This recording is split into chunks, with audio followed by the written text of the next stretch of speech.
There was a time in America when people didn't buy a house by meeting an architect or paying a contractor.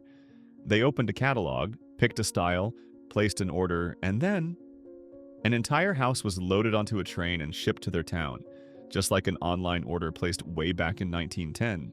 These homes once stood all across America, only to fade from our collective memory. What exactly happened to them? And is it possible you're living right next door to a Sears house without even realizing it? Join us now as we uncover the rise and fall of the legendary Sears catalog homes. The early 20th century across America was defined by new communities rapidly rising to meet the influx of people moving in search of work. Dirt roads, half-finished roofs, the sound of hammers and freight trains chugging through town were the familiar sounds of that era. At that time, having a roof over your head wasn't just shelter, it was a pivotal milestone, confirming a family had finally set down roots in a new place.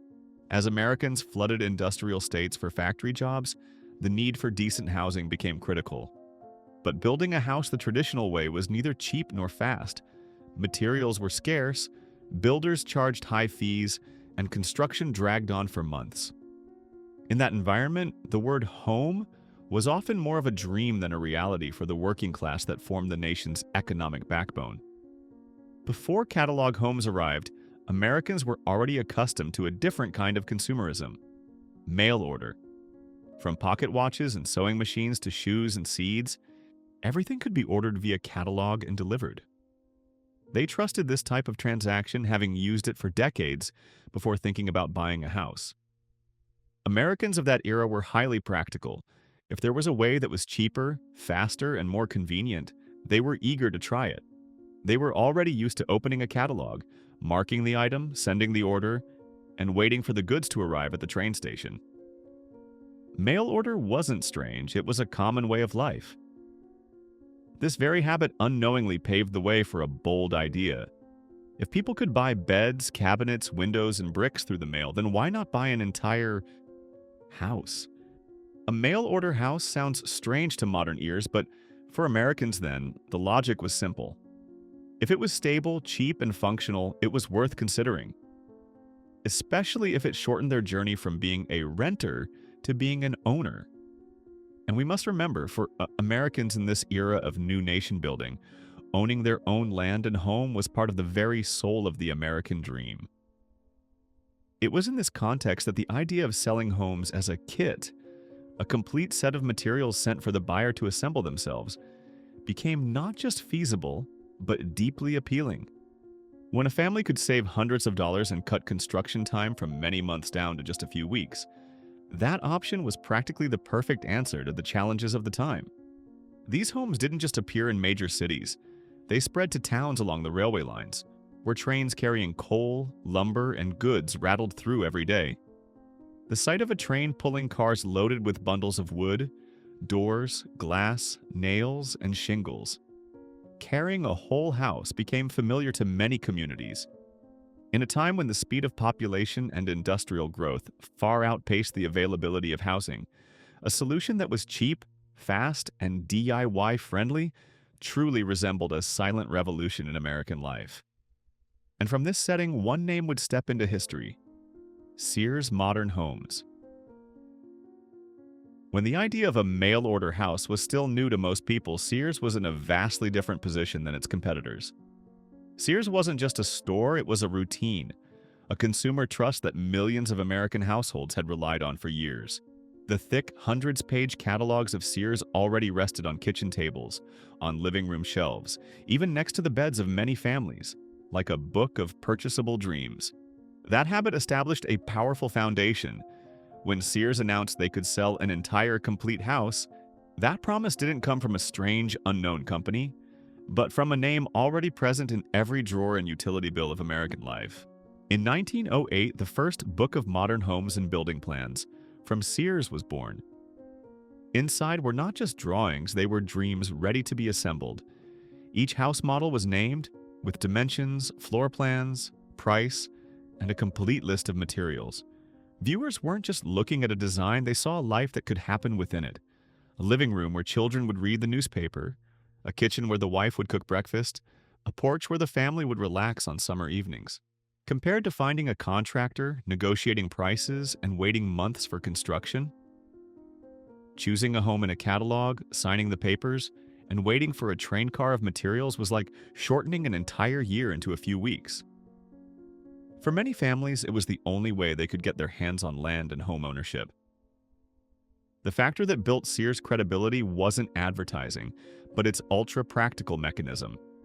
All necessary materials were standardized and packaged, enough to erect the house exactly as drawn, without needing an engineer's supervision.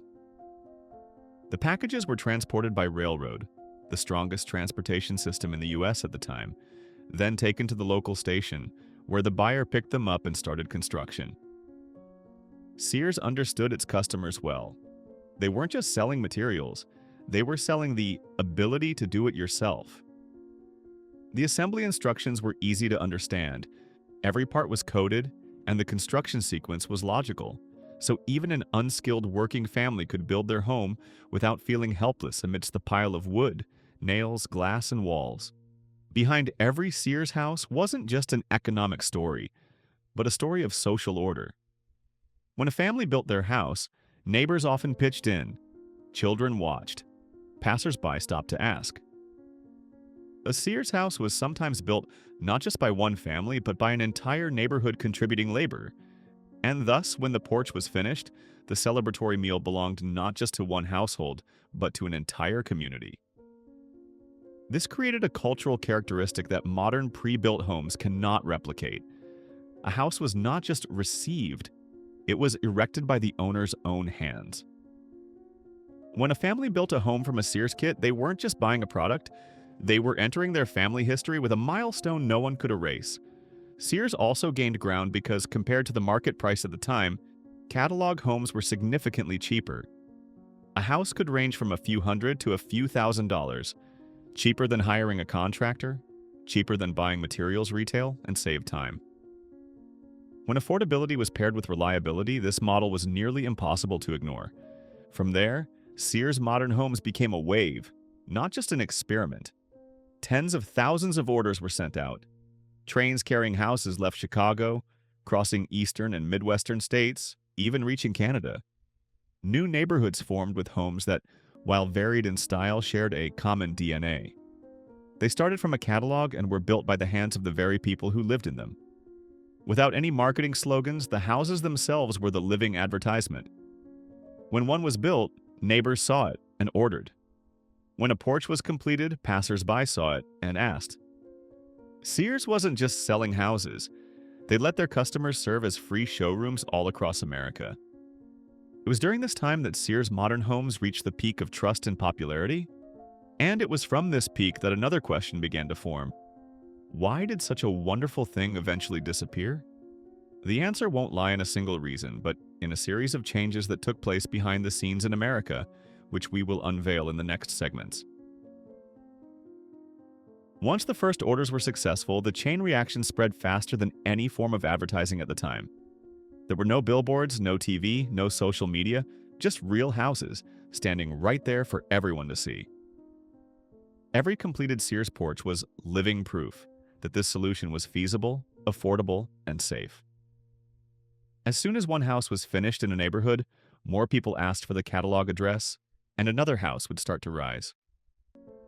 The Sears catalog quickly expanded from a few dozen models to hundreds of different house styles, from compact homes for working families to larger designs with multiple rooms, balconies, arched windows, and even near-mansion styles. Buyers could choose the roof type, porch style, number of rooms, door materials, and even add a fireplace or kitchen cabinet set. Not everyone bought a Sears house only because it was cheap. Many bought it because it was more beautiful and clearly defined than hiring local builders. What made Sears stand out was not just selling a house, but selling packaged confidence. After 1916, the kits began to include pre-cut lumber. This meant the buyer didn't have to manually saw or trim anything.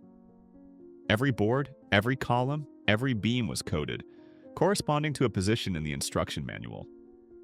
This could reduce construction time by up to 40% compared to earlier models. In an era where time equaled money, this was an undeniable advantage.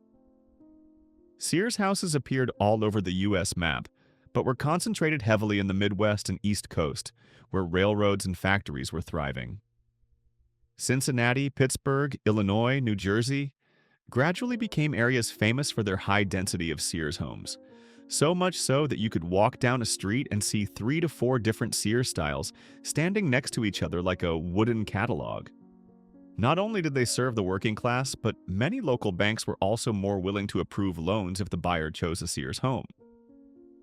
Data showed these homes were durable, had real value, and were easier to resell than substandard custom-built homes.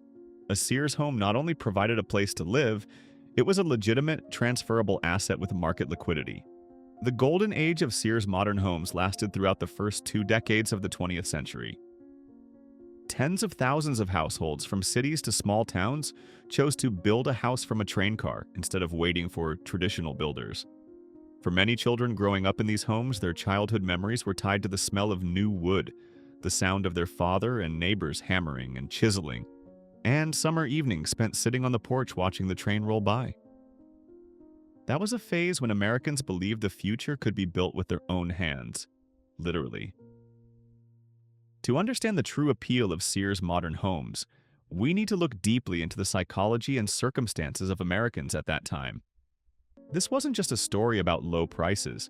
It was an intersection of 3 things: practical necessity, belief in self-reliance, and community culture. First, practical necessity. Many families migrating to new regions did not have access to a network of reliable builders. Hiring outside was a gamble. Contractors could cut corners, delay progress, or change the price midway. In contrast, a Sears kit arrived with a full material list, clear instructions, no need for haggling, and no hidden costs. A clear solution always won over ambiguity. Second, the spirit of self-reliance was the backbone of the first generations of Americans. They weren't used to waiting for help. They built their barns, dug their wells, fixed their plows, built their fences. Building a house by hand, for many in that era, was not crazy, but simply within their capability. Sears merely formalized this by providing a complete framework to transform heavy work into structured work.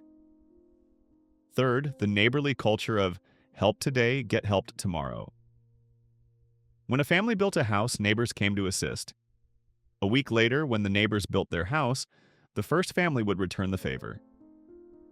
Sears homes were thus often built not by one person, but by an entire community, raising ladders, moving wood, holding frames, and lifting roof panels.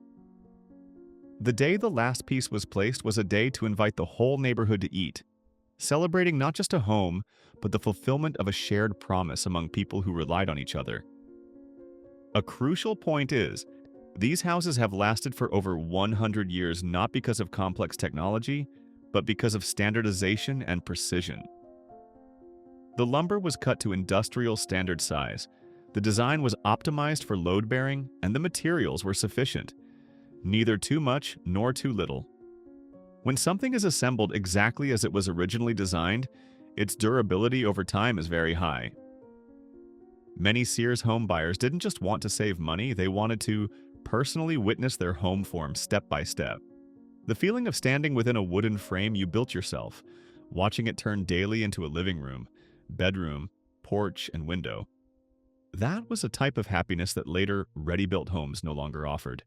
The combination of self-reliance and standardization made Sears modern homes not just a product, but a social movement.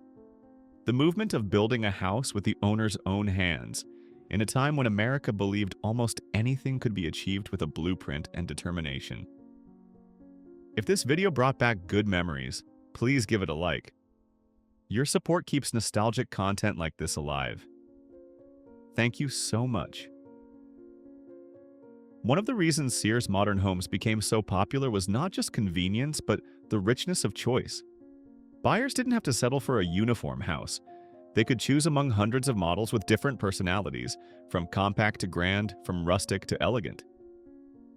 The Sears catalog featured over 370 house designs, each with its own name like a character: Crescent, Dover, Lewiston, Cornell, Davenport. Even the naming suggested a sense of soul, helping the buyer imagine the house as a future family member, not just a block of wood. Many models were designed to fit geographical areas and lifestyles. Steep roofs for better snow handling in the north, wide porches suitable for the hot, humid southern states, European-influenced styles for developing urban areas, and simpler styles for industrial towns. Sears wasn't just selling houses. Sears was selling the ability to choose the personality of one's future home. Significantly, the house models were not rudimentary. The interiors could include a living room, dining room, kitchen, multiple bedrooms, private bathrooms, and some even came with heating ducts or ventilation systems, things not every family had at the time. Compared to contemporary homes, many Sears houses were considered modern, neat, and smart in how they optimized space.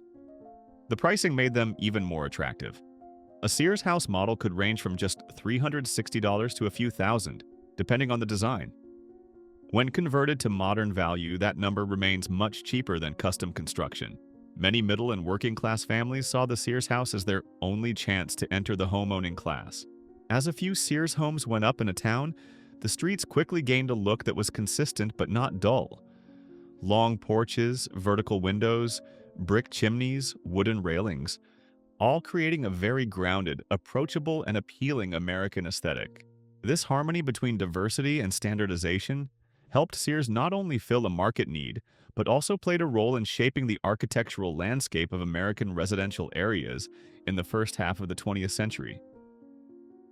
No empire collapses due to a single reason.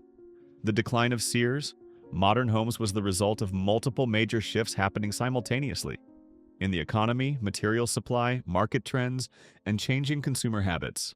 The first blow came from the Great Depression in 1929.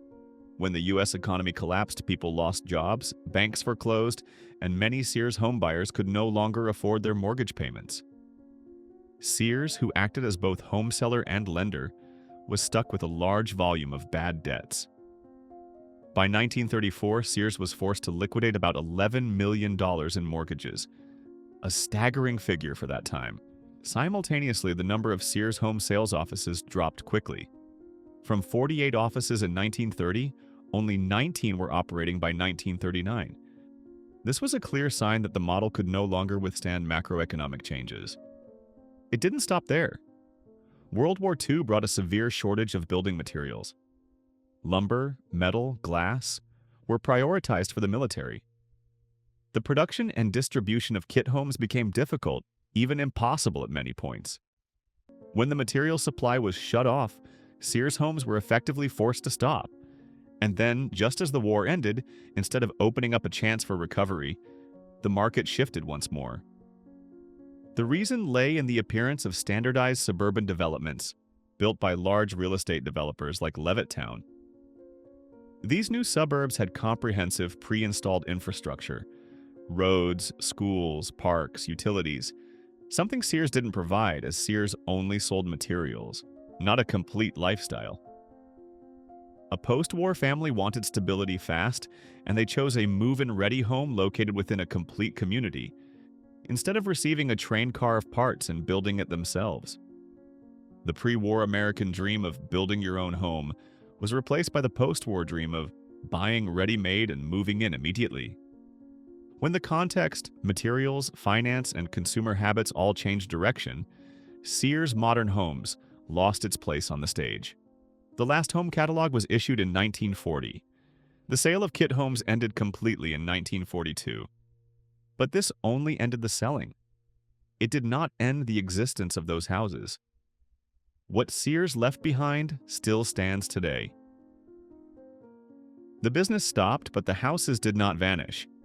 Over 70,000 Sears Modern Homes were sold during their 34 years of operation, and a significant number of them still stand strong today, quietly blending into the old streets of America like wooden witnesses. The interesting thing is that many people live in these houses without ever knowing their heritage. From the outside, they look identical to other classical homes of that era: wide porches, symmetrical windows, pitched roofs, brick chimneys, with absolutely no sign that they were once delivered by train as an assembly kit. Part of the reason is that Sears did not keep a database of where each house was located. There is no map, no full inventory, no record of identification once the house was built. Sears sold, and then stepped out of the story. That makes tracing the origin of Sears homes today feel like a real-life archaeological endeavor. A small group of volunteer researchers has spent years searching, photographing, verifying, and uploading data to websites. They developed recognition methods to differentiate a true Sears house from similar-looking homes built by competitors who copied the designs. To verify a house as an authentic Sears, researchers must find original proof, such as a mortgage issued by Sears, the original blueprint from the catalog, stamps on the lumber frame, or contemporary newspaper advertisements specifically mentioning the house. In some cases, they can only conclude highly likely, but not confirm 100%. Although scattered everywhere, some areas in the U.S. have an unusually high density of Sears houses. Cincinnati, Ohio has over 700 verified homes. Pittsburgh, Pennsylvania has over 1,000 when including the suburbs. Yonkers, New York has over 100 verified homes. Elsewhere, only a few dozen remain. Each location holds a fragment of the memory of America's self-built home era. It's possible that today someone walking on the sidewalk looks at an old house with a white wooden porch and has no idea that it arrived in this town in a train car, was unloaded, carried on the shoulder of a neighbor, and has stood firm through war, depression, changes of ownership, and changing times. These houses exist not only physically but also as a chapter of history that was built by hand, by a people who once believed that faith and tools were enough to replace any other scarcity. Looking back from the present, Sears, modern homes are more than just a commercial product. They are a symbol of a value system that once dominated American life: self-reliance, thrift, working together, and building the future with one's own hands. Contained within every Sears house is a silent declaration: you don't need to be rich, you just need determination and a good instruction manual. For many immigrant or working-class families, it was the first time they touched the right to ownership, something previously reserved only for the wealthy. By standardizing materials and cutting costs, Sears democratized the dream of owning a home, making it achievable, not just a distant fantasy. We must also mention the value of community. When these houses were erected with the help of family, relatives, and neighbors, it strengthened social bonds. A completed house was not just the achievement of one household, it was a shared victory for the entire neighborhood. In the memories of many older Americans, house raising day was one of the most cohesive, joyful, and rare community events in their lives. Sears homes are also a testament to the American pragmatic spirit. Not fussy, not pretentious, but right, sufficient, and durable. These houses, if properly maintained, could last a century, and many actually have. What is most thought-provoking is that their disappearance wasn't because they failed, but because society changed. After the war, people wanted to receive a house immediately and live in suburbs with ready-made schools, parks, and utilities, rather than building from scratch. The dream changed its form, but the core value represented by Sears houses remains. Americans were once a people who built their own lives with their own hands. In today's world, where everything is ready-made and instant, the memory of those kit houses delivered by train shows us a different version of the U.S. Simpler, more patient, and definitely more resilient in spirit. Today, when we drive through an old neighborhood in the Midwest or East Coast, there might be a Sears house right in sight, but hardly anyone pays attention. Modern people move faster, live differently, and rarely stop to think that the houses around us have stood there since our great-grandparents' time, hauled off a train car, carried on a neighbor's shoulder, and held firm through war and recession. This silent presence reveals a quiet but important truth. History is not just in museums or textbooks. It is embedded in daily life, in the homes that still hold the warmth of their occupants, in every wooden beam placed there a century ago. Another notable point is, even though the Sears houses model disappeared, the mindset of self-sufficiency and independence that it represented still echoes in American culture. Americans still love to do it yourself and still value making their own repairs and working with their hands, though today the tools are modern and the materials no longer arrive via train car. But one thing has changed. Today, people build less by hand and more by buying ready-made. The older generation made the home, while this generation chooses and moves into the home.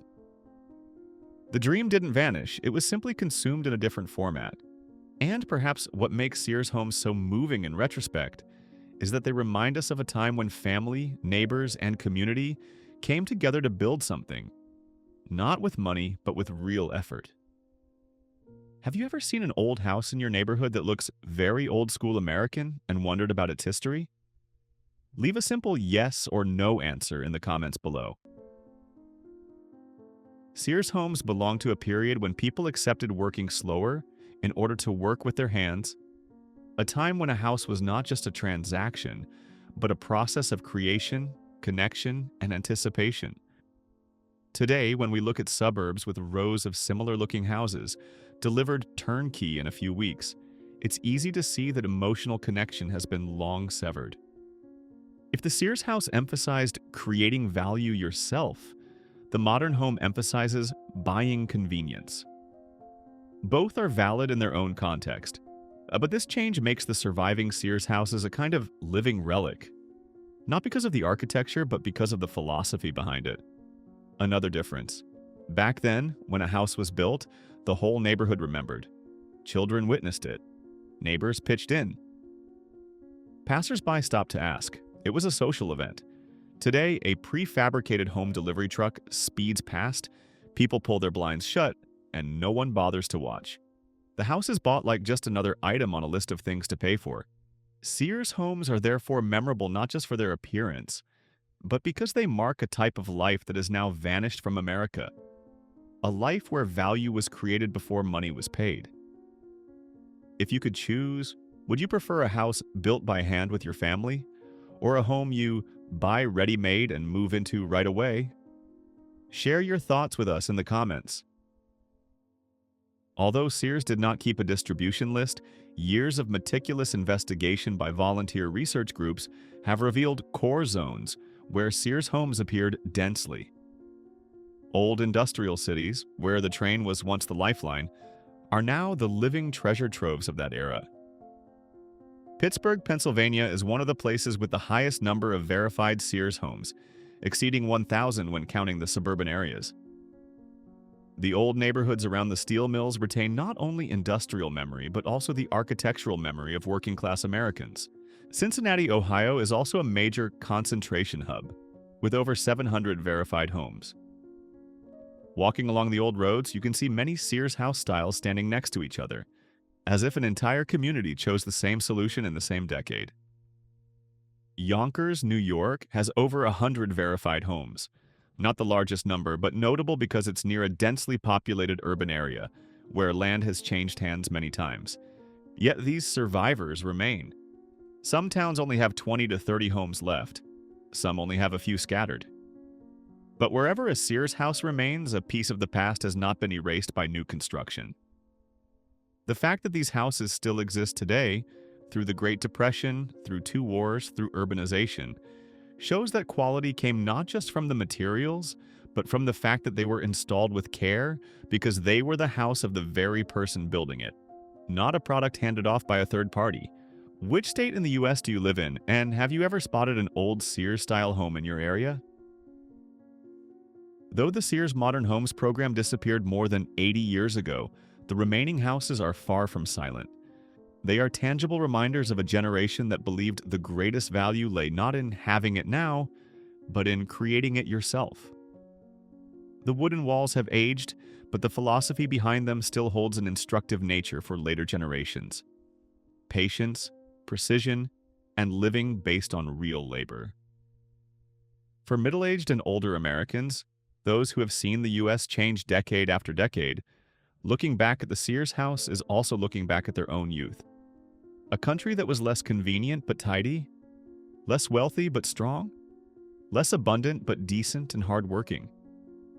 These homes serve as a mirror to the past. Although technology changes, the essence of maturity, working, saving, building, remains the same. What makes these houses so moving in hindsight is not that they are beautiful, but that they tell a story that many Americans today fear will disappear. The story that a family could build a home together with their own hands, without relying entirely on the market and contractors.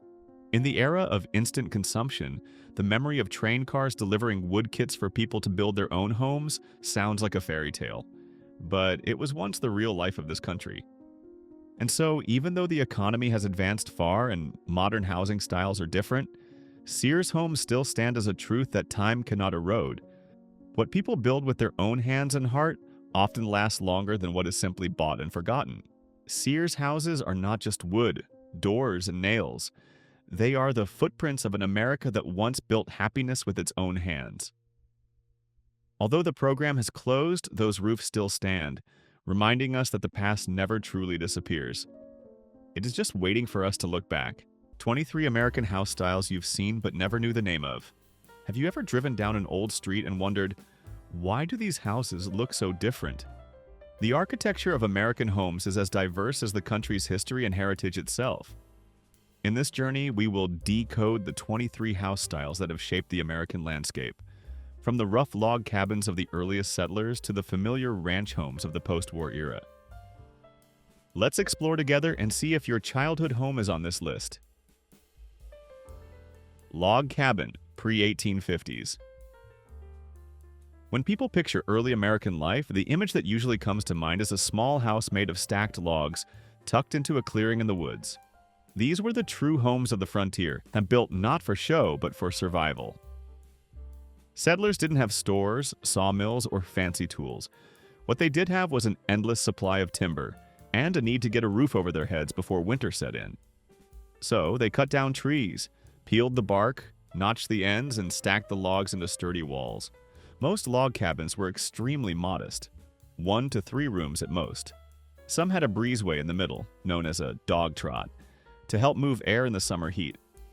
There was no formal blueprint and no need for skilled craftsmanship. As long as you could swing an axe and lift a log, you could build one. These cabins weren't meant to last forever, but they gave families immediate shelter and a place to start a new life. In many ways, they are the purest symbol of the American frontier spirit. Simple, tough, and built with whatever was at hand. Second Empire, 1855 to 1885. If you've ever seen a house with a roof that looks almost like a hat sitting on top, steep on the sides and flat on the top, you've probably run into the Second Empire style. Named after the era of Napoleon III in France, this style brought European fashion into American cities during a period of rapid growth and modernization. Its signature feature is the mansard roof, a hipped roof with 2 distinct slopes, often decorated with patterned shingles and punctuated by dormer windows. While Second Empire homes share some decorative traits with Italianate houses, such as decorative brackets under the eaves and ornate window hoods, the roof sets them apart instantly. That mansard design wasn't just stylish, it was smart. It allowed homeowners to squeeze in a full extra floor without technically adding another story to the exterior height. That made it perfect for crowded cities where space was limited but families and fortunes were growing. The style represented progress and prosperity, and it signaled a willingness to blend practicality with flair. In an era when America was stretching upward and outward, the Second Empire home stood as a confident symbol of urban ambition. Queen Anne, 1880 to 1910.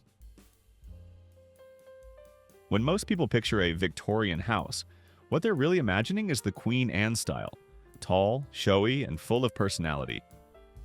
Unlike earlier styles that valued clean symmetry, Queen Anne homes did the exact opposite.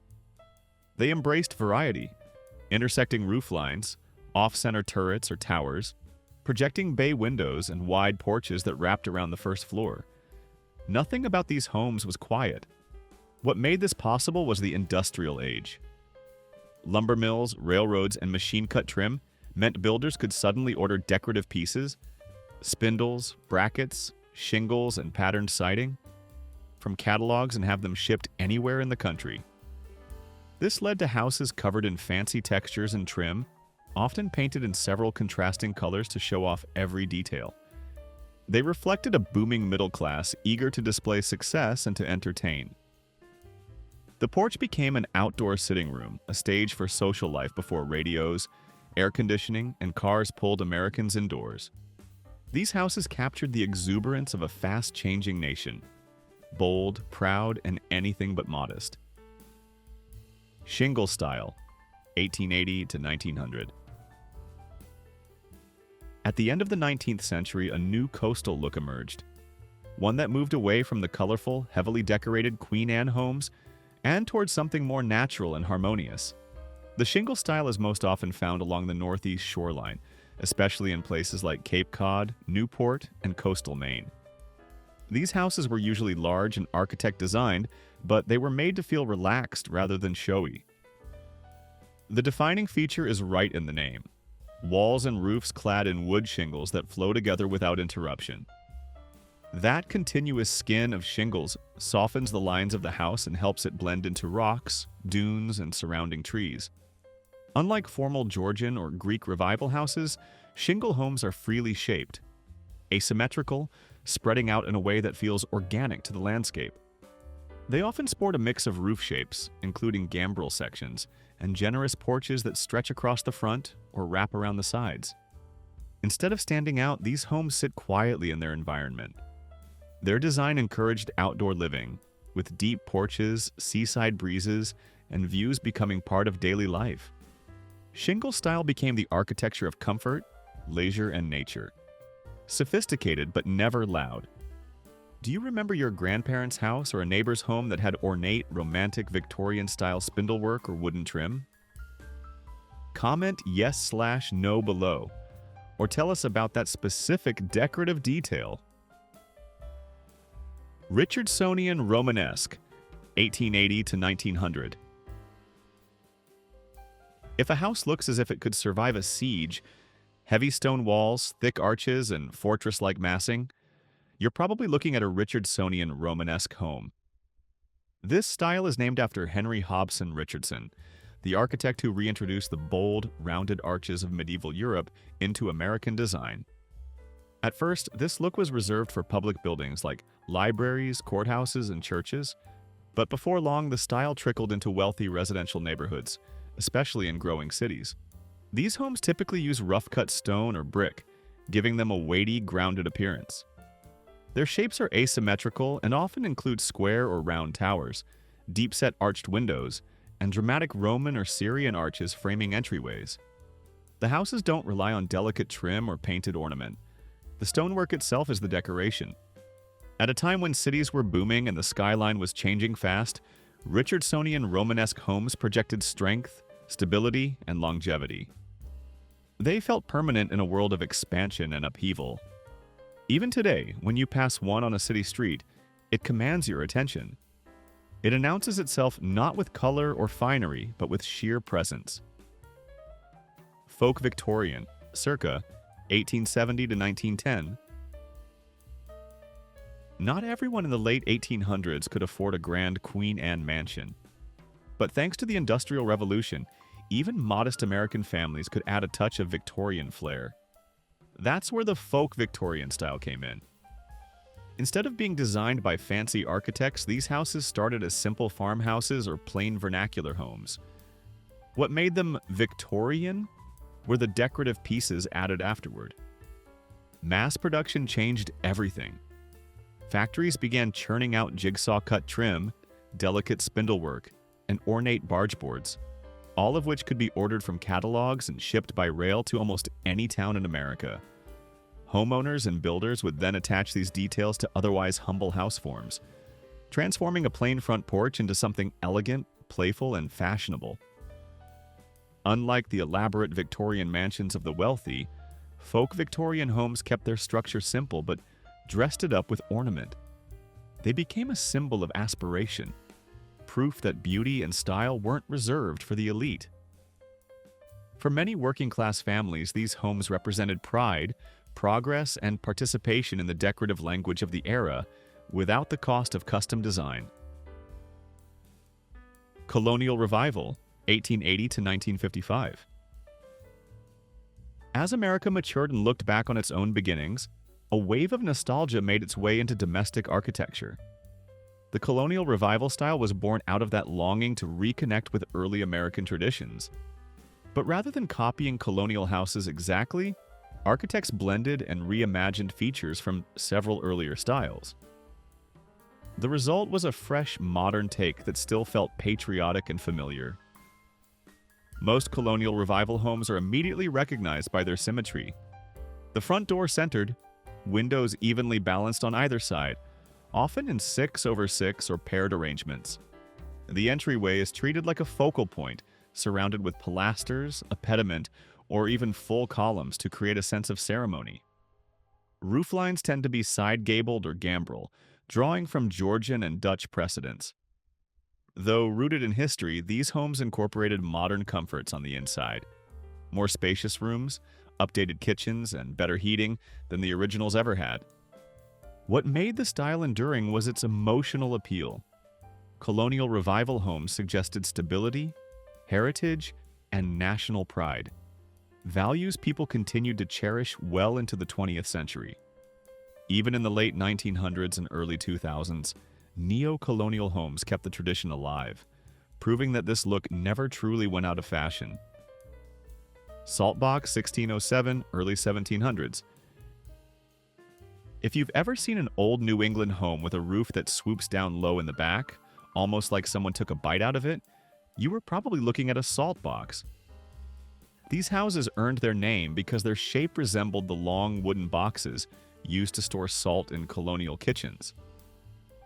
What makes them instantly recognizable is the dramatic roof, high in front, then dropping sharply all the way to the first floor at the back. This cat-slide roof wasn't just for looks, it helped heavy snow and rain slide right off when covered with wooden shingles. Salt boxes usually centered around one huge chimney rising through the middle of the home. That chimney was the heart of the house. It heated multiple rooms and made frigid New England winters more bearable. Windows were small, often diamond-shaped panes, both for expense and draft control.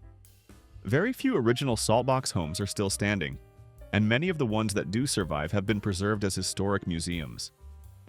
They reflect a time when buildings were shaped by necessity, when form followed weather, hardship, and fuel conservation, rather than architectural fashion. Georgian, 1700 to 1780. By the early 18th century, American homes began to take on a more polished and refined appearance. This shift is clearest in the Georgian style, which borrowed heavily from the classical ideals of Europe, namely balance, order, and elegance. When you look at a Georgian house from the street, the first thing you'll notice is the strict symmetry. The same number of windows on each side, evenly spaced, all lined up in neat rows. Those windows were usually double hung, with 9 or 12 small panes in each sash. Front doors were no longer plain wooden slabs. They were framed with pilasters and sometimes topped with a pediment or transom window to bring in extra light. In the South, these homes were often built with brick, while in the North, clapboard siding was more common. Up near the roofline, you might even spot delicate dentil molding, those tiny, tooth-like blocks that gave the cornice a decorative touch. Georgian houses reflected a new kind of American confidence. They suggested wealth, education, and a desire to imitate the grand styles of England and ancient Rome. In a young country still defining itself, this architectural order and dignity sent a clear message. Stability had arrived. Federal, 1780 to 1820. As the Revolutionary War ended and the United States stepped into its new identity, American architecture also evolved. Out of that moment came the federal style, a lighter, more refined cousin of the earlier Georgian look. Like its predecessor, it kept a symmetrical front, but with a softer, more graceful approach. Windows were typically 6/6 double-hung panes, often framed with shutters that added both charm and shade. The biggest giveaway of a federal home is the front entrance. Instead of a plain doorway, you'll often see an elegant arrangement. Pilasters on each side, slender side lights, a curved or elliptical fanlight above, and sometimes even a small pedimented crown. These details gave the house a formal, ceremonial appearance right at the threshold. Federal homes commonly featured dentil molding and decorative trim near the roofline, but never in a heavy or bulky way. The emphasis was on delicacy and proportion. Inside, builders embraced bold geometry, intricate plaster medallions, and refined ornamentation that felt more city than country. This style flourished in growing urban centers like Salem and Boston, reflecting a young nation eager to present itself as cultured, orderly, and confidently established on the world stage. Greek Revival, 1825 to 1860. In the decades after independence, Americans looked to ancient Greece not just for political inspiration, but for architectural cues as well. Greece represented democracy, liberty, and cultural refinement, values that a young nation wanted to project. Out of this admiration came the Greek Revival style, a look that turned everyday homes into miniature temples. From the street, these houses are easy to recognize. The most dramatic feature is the gable end, shaped like a triangular pediment, often facing the road like the front of a classical temple. Many also have a portico or a wide front porch supported by tall columns that echo Greek architecture. Windows were usually 6/6, sometimes framed with small pediments above them to mirror the grand gable. Pattern books by architects such as Asher Benjamin and Minard Lefebvre helped spread the style nationwide, allowing builders in rural towns and new settlements to imitate what was seen in cities.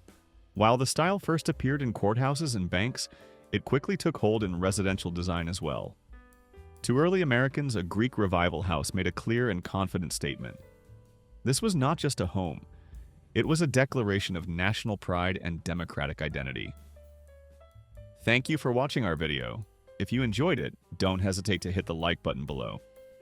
If there's anything we can improve, take a moment to leave a comment. We're always looking to get better. Thanks so much. Gothic Revival, 1840 to 1880. When Americans in the mid-1800s grew tired of strict symmetry and classical lines, many turned towards something more romantic and storybook-like. The Gothic Revival. Inspired by medieval churches and manor houses in Europe, this style brought pointed arches, steep gables, and decorative woodwork into everyday American neighborhoods. It was especially beloved in the countryside, where its dramatic rooflines and ornate trim looked right at home against trees, hills, and open sky. A classic Gothic Revival house will often have a steeply pitched roof with cross gables, each edged and carved bargeboard that creates a lace-like effect under the eaves. Windows and doors frequently take on the signature pointed Gothic arch, sometimes with intricate tracery or arched panels. Many of these homes also feature a deep, welcoming front porch, a place to enjoy views of the surrounding landscape. More than just a style, Gothic Revival carried a philosophy. It blended architecture with a sense of spirituality, nature, and nostalgia. Influenced by the Transcendentalist movement, designers believed buildings could uplift the soul and reflect harmony with the natural world. In that way, these homes were not only shelters, they were idealistic statements carved in wood and glass. Italianate, 1840 to 1885. By the mid-19th century, American taste shifted again. This time away from strict classical rules and towards softer, more romantic European influences. The Italianate style drew inspiration from the relaxed villas found in the Italian countryside, with their broad roofs, tall windows, and ornamented trim. Ironically, though born from rural models, this style quickly became a favorite in booming American cities, especially for narrow urban townhouses. One of its most recognizable features is the low-pitched or hipped roof with wide overhanging eaves supported by decorative brackets, often in repeating pairs. Windows are typically tall and slender with arched tops and ornate crowns or hoods above them. Many Italianate homes also have paired entry doors with glass panels, giving the facade a graceful and inviting appearance. Owners often extended the romantic spirit into the landscape, adding terraces, balconies, and lush gardens that blurred the line between house and outdoors. The Italianate style appealed to Americans because it offered beauty without rigid symmetry and allowed for plenty of stylistic flair. In an age of expanding cities and growing wealth, These homes stood as elegant, stylish, and unmistakably modern for their time. Pueblo Revival, 1910 to present. The Pueblo Revival style is one of the few American architectural traditions deeply rooted in the land itself. Inspired by the adobe dwellings of Native American pueblos and by Spanish colonial missions of the Southwest, this style reflects centuries of building techniques adapted to a hot, dry desert climate. Unlike other revival styles that borrowed from Europe, Pueblo Revival is distinctly tied to American soil and culture. These homes are instantly recognizable. Flat roofs, thick walls coated in adobe or earth-colored stucco, and rounded, softened edges that make the building appear sculpted rather than assembled. Wooden beams called vigas often project from the exterior walls, a nod to traditional construction methods. Many houses also include courtyards or enclosed patios that create shaded outdoor living spaces, ideal for warm climates. Beyond their beauty, Pueblo Revival homes are practical. Their massive walls act as natural insulation, keeping interiors cool in the day and warm at night. This style remains especially popular in Arizona and New Mexico, where it blends seamlessly into the desert landscape. More than just an architectural look, Pueblo Revival is a continuation of regional heritage, a style born from the climate, culture, and history of the American Southwest. Craftsman, 1905 to 1930. The Craftsman style arrived as a deliberate break from factory-made excess. Influenced by the arts and crafts movement, it celebrated honesty in materials, visible structure, and the skill of human hands. Instead of trying to look grand or European, Craftsman homes embraced warmth, simplicity, and practical living, ideals that felt distinctly American. You can recognize a Craftsman house by its low-pitched gable roof with wide overhangs supported by sturdy brackets and exposed rafters. The porch, usually an important part of the design, rests on massive piers with simple square posts. Nothing ornamental, just solid and sincere. Windows and doors often have tall, narrow panes that stretch vertically, giving the home a graceful rhythm of light. Inside, Craftsman homes were designed for real living. Built-in benches, bookshelves, and cabinetry were common, blending architecture with furniture.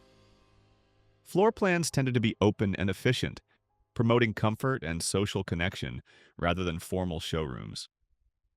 Architects like Green and Green helped set the tone, while publications such as The Craftsman spread the look nationwide. If you had to choose, would you rather live in a cozy Craftsman home with handcrafted woodwork or a spacious, modern post-war ranch house? Share your choice in the comments below. Modernistic, 1920 to 1940. The modernistic style marks a turning point where American houses began to look forward instead of backward. Influenced by the same design trends that shaped skyscrapers, theaters, and department stores, these homes embraced the sleek optimism of the early 20th century. Modernistic architecture includes both the glamorous Art Deco of the 1920s and the smoother, more streamlined Art Moderne of the 1930s. Instead of shingles and gables, these houses typically have flat roofs and smooth stucco walls, sometimes curved at the corners to create a flowing, aerodynamic look. Horizontal lines, whether in the form of grooves, railings, or extended ledges, emphasize motion and length. Windows often used plate glass or glass blocks, signaling a break from traditional divided panes.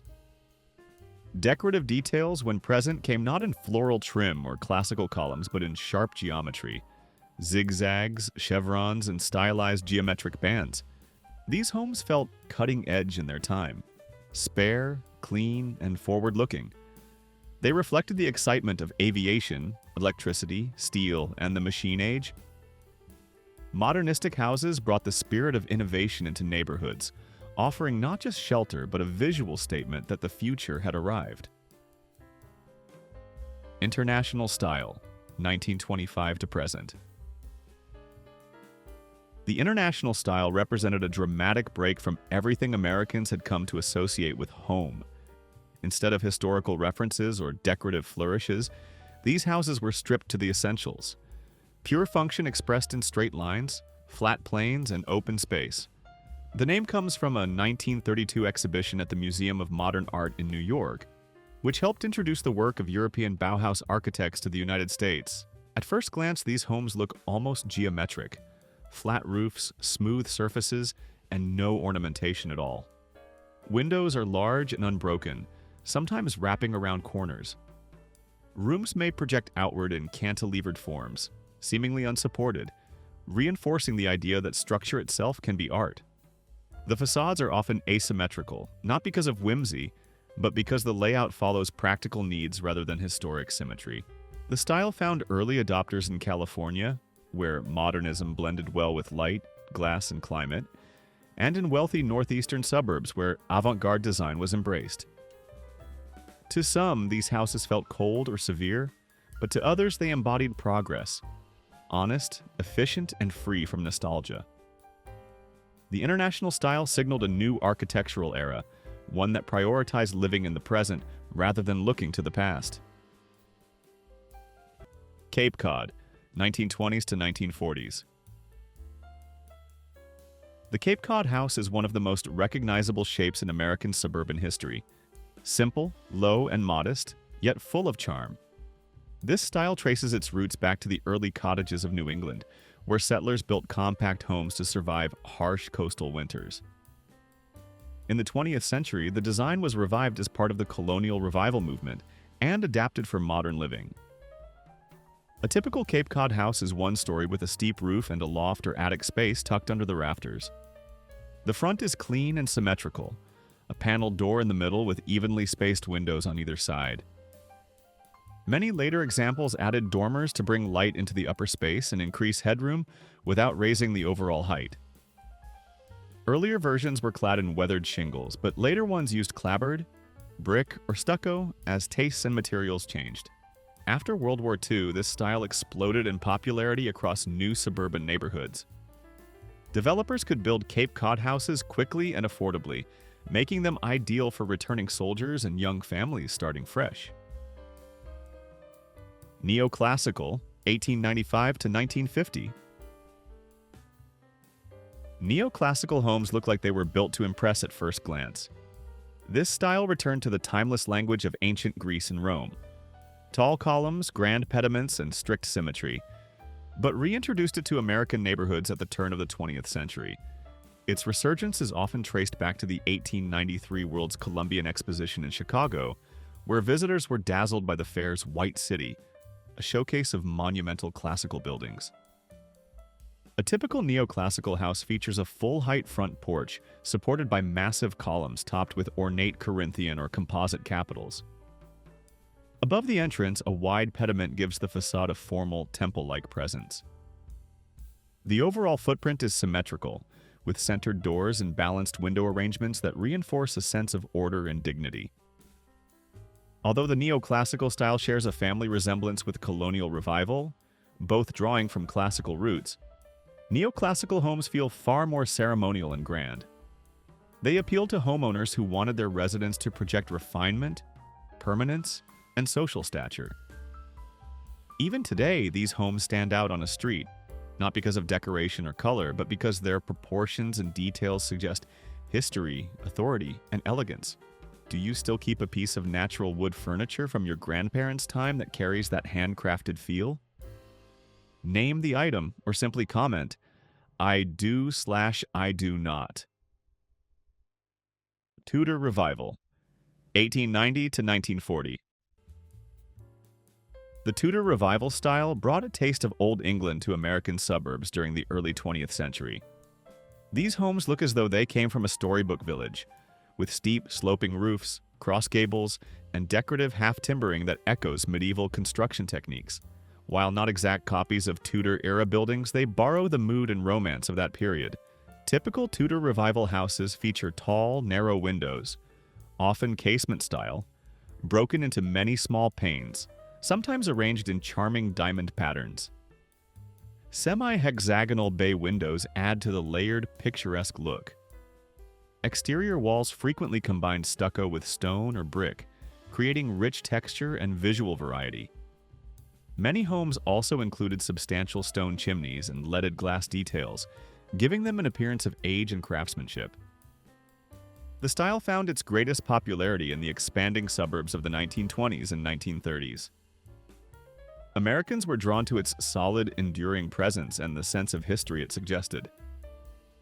In a time when neighborhoods were popping up quickly, Tudor Revival homes stood out as something rooted, romantic, and built to last. A little piece of old Europe placed gently on American soil. Spanish Colonial Revival, 1915 to 1940. Warm, sun-baked, and romantic, the Spanish Colonial Revival style brought a Mediterranean spirit to American homes in the early 20th century. Its popularity took off after the 1915 Panama, California Exposition in San Diego, which showcased architecture inspired by Spain, old missions, and Italian villas. The look soon became the southwestern and Florida answer to the Colonial Revival homes seen in the Northeast. These houses are easy to recognize. Low-pitched clay tile roofs in deep terracotta red, thick stucco walls, and graceful arches over windows and doorways. Instead of strict symmetry, the facades are often informal and asymmetrical, with shaped parapets or curved walls adding visual drama. Many include inner courtyards, covered arcades, or patios that blur the line between inside and outdoors, perfect for warm climates.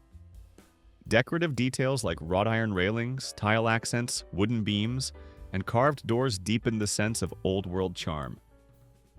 More than just a style, Spanish Colonial Revival created an atmosphere, one of breezes, gardens, sunlit walls, and relaxed elegance. In regions shaped by Spanish heritage and warm weather, it became the architectural language of comfort, tradition, and timeless beauty. French Revival, 1915 to 1945. After World War I, many American soldiers returned home with lasting memories of the countryside villages they had seen in France. Those impressions soon made their way into domestic architecture, giving rise to the French Revival style. Much like the Tudor Revival, this look became especially common in the growing suburbs of the 1920s and 1930s, where families wanted homes that felt both refined and romantic. French Revival houses are defined by their steeply pitched hip roofs, often without a front-facing gable, which create a tall, elegant silhouette. The rooflines may flare slightly at the eaves, a detail that softens the structure and adds a graceful curve. Exterior walls were typically finished in brick, stucco, or stone, echoing the rustic textures of rural France.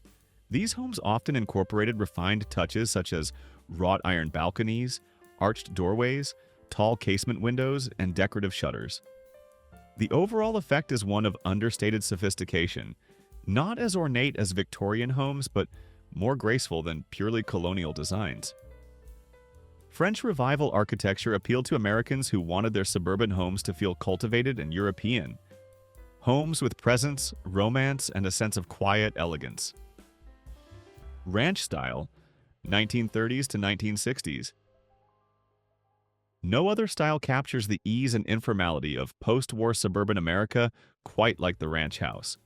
Inspired loosely by long, low Spanish colonial dwellings of the Southwest, the ranch spread rapidly across the country during the boom years when families were moving out of cities and into wider lots. Its design reflects the way Americans were living by mid-century, by car, by daylight, and with more space to stretch out. Ranch homes are almost always a single story, stretched out horizontally rather than stacked upward. They have wide, low-pitched roofs, broad facades, and often place the garage front and center, a clear nod to the growing importance of automobiles. The layouts were open and casual, doing away with the formal parlors of previous eras. Large sliding glass doors opened directly to patios or backyards, bringing fresh air and sunlight inside and encouraging outdoor living. The style was practical, affordable, and modern without feeling cold or radical. For millions of returning veterans and young families, the ranch represented a dream finally within reach. A private home, a yard, sunlight, and room to grow. A snapshot of the American middle-class ideal in wood and glass. Thank you for watching our video. If you liked it, please hit that like button below. If there's anything we can improve, take a moment to leave a comment. We are always working to get better. Thank you so much.